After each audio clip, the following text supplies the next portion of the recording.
Okay. As I said in part one of my Aggies preview, Jimbo Fisher and the Texas A&M Aggies are looking really strong this year. I really think Kellen Mond will win the Heisman. Well, will be in contention for the Heisman when it's all said and done at the end of the season.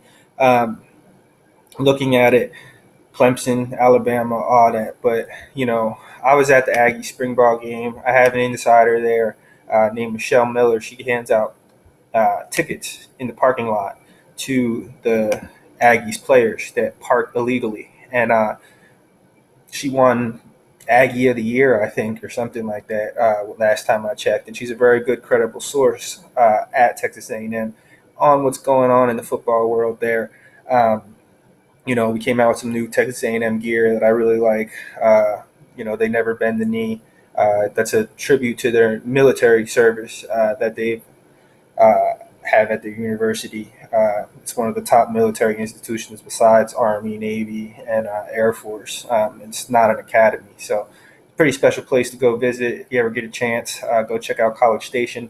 I will be back there this year covering Aggies football for college football today. And like I said, I really think they got a good shot to beat Clemson this year, 28-26 last year, and then looking at them play at the end of the season. If their defense can step up, 72 points is not cool to let up to LSU. Not that LSU is a bad team; they are good every year. Go Tigers!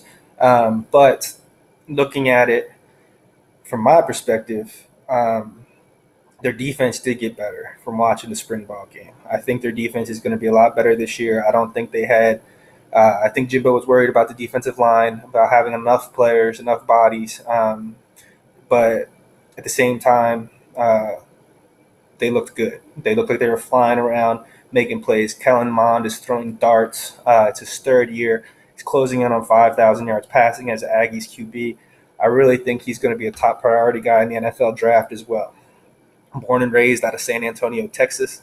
The kid has a phenomenal arm, great head on his shoulders, knows the game inside and out, and will bring, I don't want that light in there, will bring a great presence this year to the Aggies offense. Now, looking even further into it, Michelle had some great insider news on Demani Richardson, who was one of Jimbo's top recruits last year. And I've been looking at it. He's going to do a great job. I really believe that he brought in Demani Richardson. He was a five-star recruit in 2019 for us at College Football Today. After watching that kid play, he's phenomenal. I'm linking the article we did on Texas A&M football to this video and the other video, part one, that is uploading now. I think it's going to be a big year in SEC football again. I don't know why they're structured in a place where they're not really SEC, but then they are SEC. So I believe they did that because they wanted to play the best in the country. I believe Jimbo wanted to put his foot down and say, you know what, we're going to play the best week in and week out.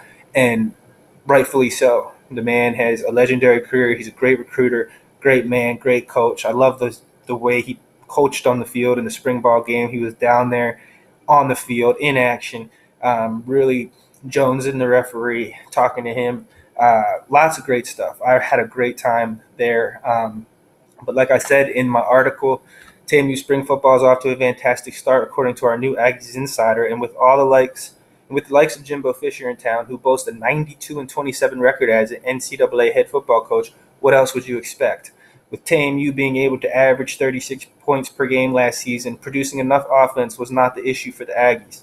2019 NFL Draft RB prospect Travion Williams accounted for over 2,000 yards of TAMU's offense in 2018, and NFL Draft tight end prospect Jay Sternberger had over 800 yards receiving through the air as a tight end. Where is that production going to come from this year? That's the question. But with the guys they got and Mon leading the circus, I think it's going to be a great year in Aggies land. The Aggies will look to third-year junior quarterback Kellen Mond to step up and deliver in the clutch in the highly competitive SEC football conference this season, as he is closing in on 5,000 yards passing as a TAMU Aggie. All right, you hear what I'm saying? The kid should be up for the Heisman. I don't know why he's not. He had over almost 500 yards rushing last year as well. Better stats than Adrian Martinez. Better stats than a lot of guys that are up for the Heisman this year.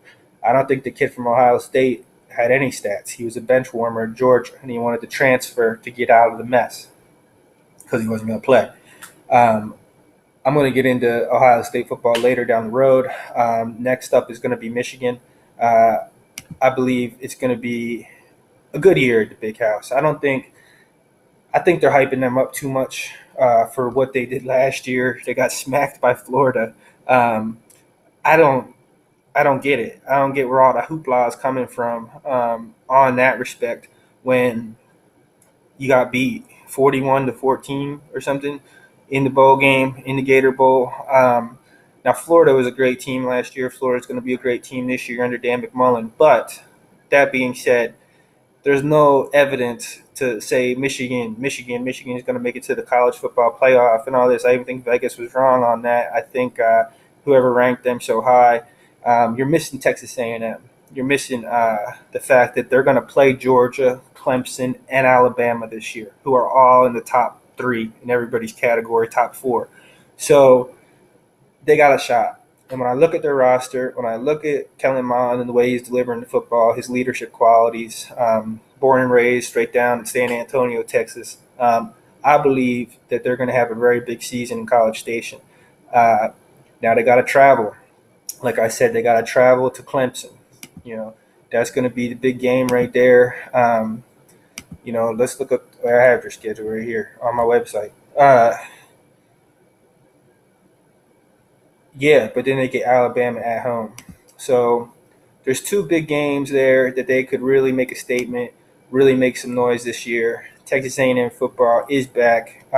It never went anywhere. That game against LSU had everybody talking.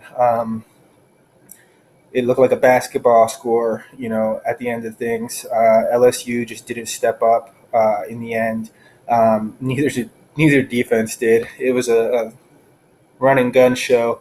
And I'm excited for Jimbo this year and the Texas A&M Aggies. I think there's going to be a big year, like I said, in College Station. And, looking at it that way, I'm predicting college football playoff possibly for Texas A&M. With that being said, a lot of things are going to happen. They're going to have to beat Clemson or Alabama or Georgia and LSU.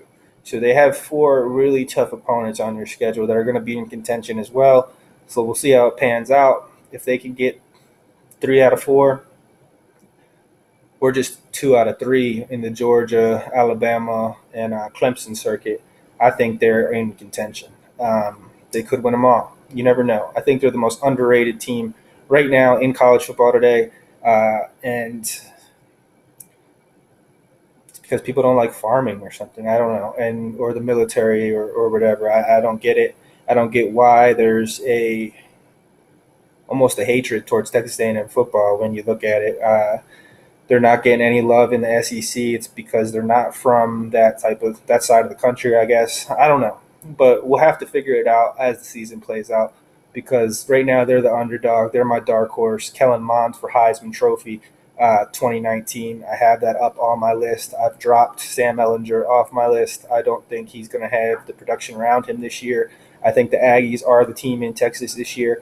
I think TCU is also going to have a very good year. As always, Gary Patterson is always calling all frogs to step up, and they got our number 1 recruit last year from 2019, DeMarque Foster, who was also USA Today Player of the Year, All-American, whatever. They all followed that after we ranked him number 1. So that being said, this is about Texas A&M football. Kellen Mond for Heisman Trophy. Jimbo Fisher has done a great job in recruiting. We have an insider over there who's ready to work, ready to get the dirt, ready to get all the gravy details that come with Aggie football. I'll be visiting College Station. Made a lot of friends there over the year. And I'm very excited for this epic run at college football today and in College Station.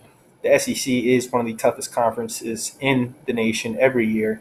It also, in my opinion, sometimes is overrated compared to the other 5 conferences in college, Power 5 conferences in college football today. But that being said, it's not this year. This year, when I'm looking at this, the rosters, the stats, everything, I I'm really seeing a big productive year in the Southeastern Conference for football. Um, Alabama's going to be Alabama. Uh, People say I got Oklahoma ranked too high. They're not there yet. Blah blah blah. I think they're close. Jalen Hurts is going to prove a lot because he's got a lot to prove. And we've seen what happened last year in the college football playoff semifinals. You know, first quarter just didn't make sense to me. There was a lot of plays that just didn't add up. Like when Kyler threw the ball, it was 2 yards in front of the line of scrimmage, and they're trying to let him take it back to the house and had to get reviewed. That play shouldn't have had to been reviewed. There's a lot of plays that I thought were suspect. But anyway, Alabama won. Alabama got slaughtered by Clemson, and those two teams, Texas A&M plays this year. And I believe that Texas A&M is the dark horse to make it to the college football playoff, and we will see. Thanks for tuning in, Scout Chart Radio. Michigan is next.